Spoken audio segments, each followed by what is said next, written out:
Hello students, let us start lesson 5, the fundamental unit of life, lecture 9. In this lecture, I will teach you about mitochondria, plastids, vacuoles and cell division. Let me discuss these topics one by one. First of all, mitochondria. Here, mito means thread, chondria means granules or grain-like. These are grain-like threads as you can see in the given figure. This is figure of mitochondrion. Mitochondria is a plural word. Mitochondrion, that is singular word. Let us talk about its structure. It has two membranes. Outer membrane is porous, inner membrane is deeply folded. These folds create large surface area for ATP generating chemical reactions. Let me explain in Hindi. Mitochondria की दो membrane होती है. बाहर वाली membrane में छेद होते हैं, इनर वाली मेम्ब्रेन में फोल्ड्स होते हैं. इन फोल्ड्स को हम क्रिस्टी कहते हैं. क्रिस्टीज की वजह से माइटोकॉन्ड्रिया का सरफेस एरिया बढ़ जाता है, जिसके कारण बहुत सारे एटीपी मॉलिक्यूल्स प्रोड्यूस होते हैं by ATP generating chemical reactions. Clear? ATP, as I told you, ATP means adenosine triphosphate. These are energy rich molecules. Clear? As you can see in the figure में आप देख सकते हैं दो membrane दिखाई गई हैं, आउटर एंड इनर मेम्ब्रेन. दोनों मेम्ब्रेन के बीच में स्पेस है जिसे हम कहते हैं inter membrane space. Outer membrane में पोरिन्स मीन्स पोर्स हैं, इनर मेम्ब्रेन्स में फोल्ड्स हैं जिन्हें हम क्रिस्टी कहते हैं. और इसके फ्लूइड कंटेंट को मैट्रिक्स कहा जाता है. मैट्रिक्स में कुछ दानेदार स्ट्रक्चर प्रेजेंट है जिन्हें ग्रैन्यूल्स कहते हैं, जो स्टोर्ड फूड का काम करते हैं.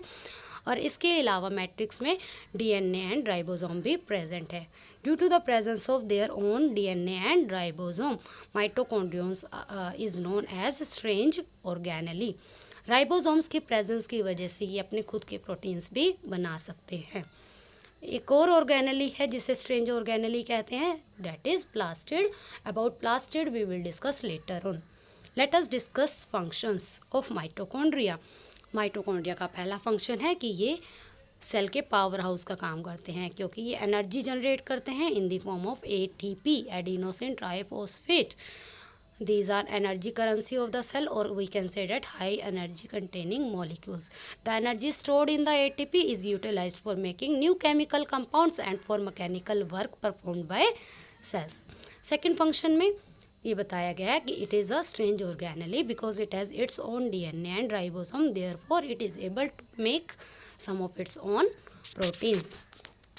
So mitochondria that are strange organelles and that are also known as powerhouse of the cell. Let us talk about next organelle, which is also known as strange organelle due to the presence of their own DNA and ribosomes, just like mitochondria. That organelle is plastid. So our next topic is plastids. Plastids are of three types: chloroplast, leucoplast, chromoplast. Actually, chloroplast is one of the type of chromoplast. Have a look on figure of chloroplast. Structure. Plastids have two membrane. Internal organization of plastid consists of numerous membrane layer called grana, that is plural word, and singular word for grana is granum, which is embedded in a material, or we can say that in a matrix called stroma. Plastid की भी दो membranes होती हैं, जैसा कि आप figure में देख सकते हैं. Outer membrane and inner membrane. दोनों मेम्ब्रेन के बीच में एक स्पेस है जिसे हम कह रहे हैं इंटर मेम्ब्रेन स्पेस.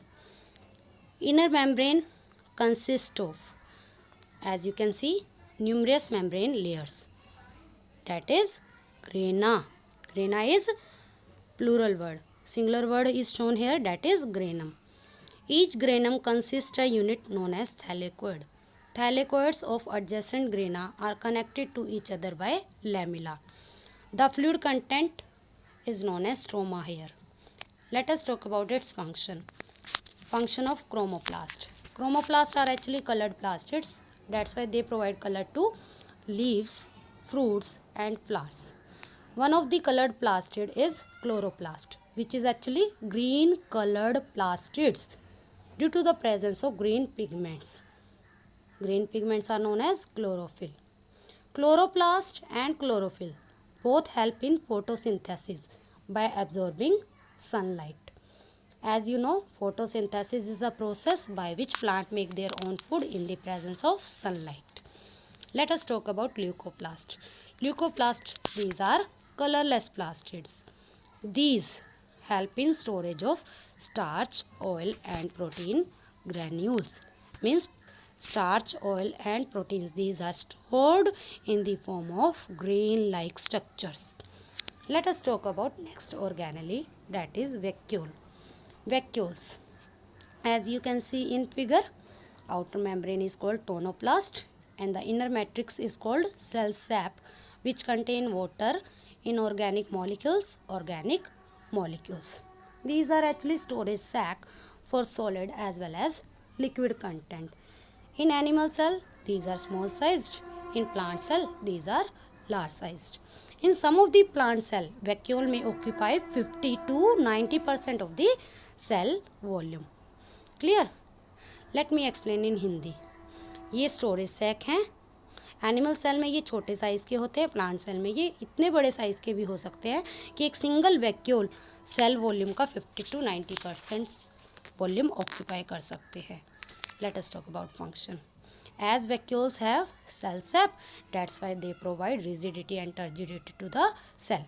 Means इस सेल को एक पर्टिकुलर शेप और रिजिडिटी प्रोवाइड करते हैं. These help in storage of amino acids, sugars, organic acids and some proteins. Clear? Let us talk about next function. In next function, amoeba is written.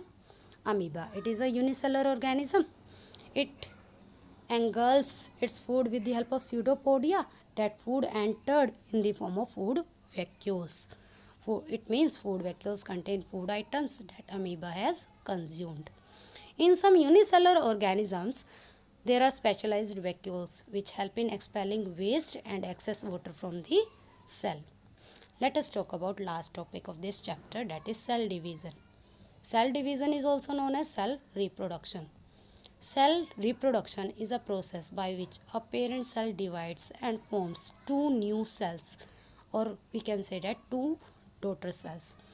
It is of two types, mitosis and meiosis. Mitosis occurs once, meiosis occurs twice. That's why meiosis has single step. Meiosis has two steps, meiosis 1, meiosis 2. Mitosis is also known as equational division.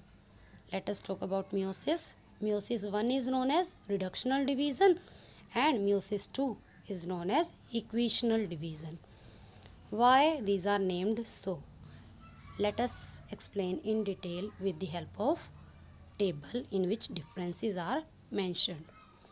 In first difference, it has been mentioned कि body की जितनी भी sales हैं, चाहे वो eyes है, चाहे years है, चाहे नोज़ है, सेक्स ऑर्गन सेल्स को छोड़कर.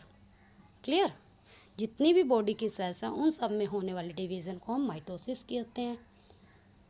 लेकिन सेक्स ऑर्गन सेल्स, जैसे कि हम ह्यूमन बीइंग्स की बात करें तो सेक्स ऑर्गन सेल्स में टेस्टिस की सेल्स और ओवरी की सेल्स, इनमें होने वाले सेल डिवीज़न को हम मियोसिस कहते हैं. माइटोसिस एक ही बार होती है, मियोसिस दो बार होती है. इसलिए मियोसिस फर्दर टू टाइप्स की है, मियोसिस 1, मियोसिस 2. क्योंकि माइटोसिस एक ही स्टेप में होती है इसलिए एक ही स्टेप में दो डॉटर सेल फॉर्म होती है. मियोसिस दो स्टेप में होती है, मियोसिस 1, मियोसिस 2. तो इसलिए यहाँ पर टोटल कितनी डॉटर सेल फॉर्म होती है? 4 daughter cells. Clear? Okay, now let us talk about next difference. In next difference it has been mentioned कि माइटोसिस को हम इक्वेशनल डिवीज़न कहते हैं क्योंकि इसमें फॉर्म होने वाली दोनों डॉटर सेल के पास उतने ही क्रोमोसोम्स होते हैं जितने कि पेरेंट सेल के पास थे. लेकिन मियोसिस में आप देख सकते हैं मियोसिस 1 को क्या कहा गया है? Reductional division. और मियोसिस 2 को कहा गया है इक्वेशनल डिवीज़न. क्योंकि मियोसिस 1 में प्रोड्यूस होने वाली दो डॉटर सेल्स के पास क्रोमोसोम नंबर अपने पेरेंट्स से हाफ होते हैं, जबकि मियोसिस 2 को क्या कहा गया है? Equational division. उसे इक्वेशनल डिवीज़न इसलिए कहा गया है क्योंकि फर्दर डॉटर सेल्स जो फॉर्म होती है उनमें क्रोमोसोम नंबर उतने ही होते हैं जितने उनकी पेरेंट सेल में होते हैं. Clear? As you can see in drawing में दिखाया गया है।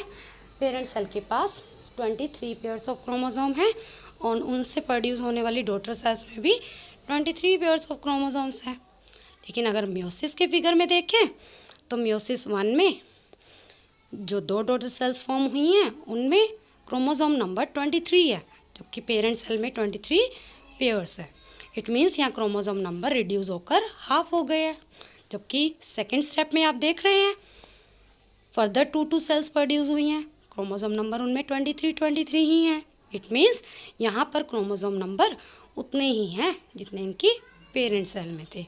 तो मियोसिस 1 रिडक्शनल डिवीज़न हुई और meiosis 2 equational division. Late us talk about last difference. दोनों का क्या रोल है हमारी बॉडी में। माइटोसिस की वजह से हमारी ग्रोथ होती है और हमारी injured cell, dead cell, old cells repair हो जाती है। मियोसिस की वजह से क्या होता है? मियोसिस की वजह से सेक्स ऑर्गन सेल्स क्या फॉर्म करती हैं? गैमेट्स प्रोड्यूस करती हैं, जैसे कि टेस्टिस में स्पर्म्स का प्रोड्यूस होना, ओवरी में ओवा का। Thank you.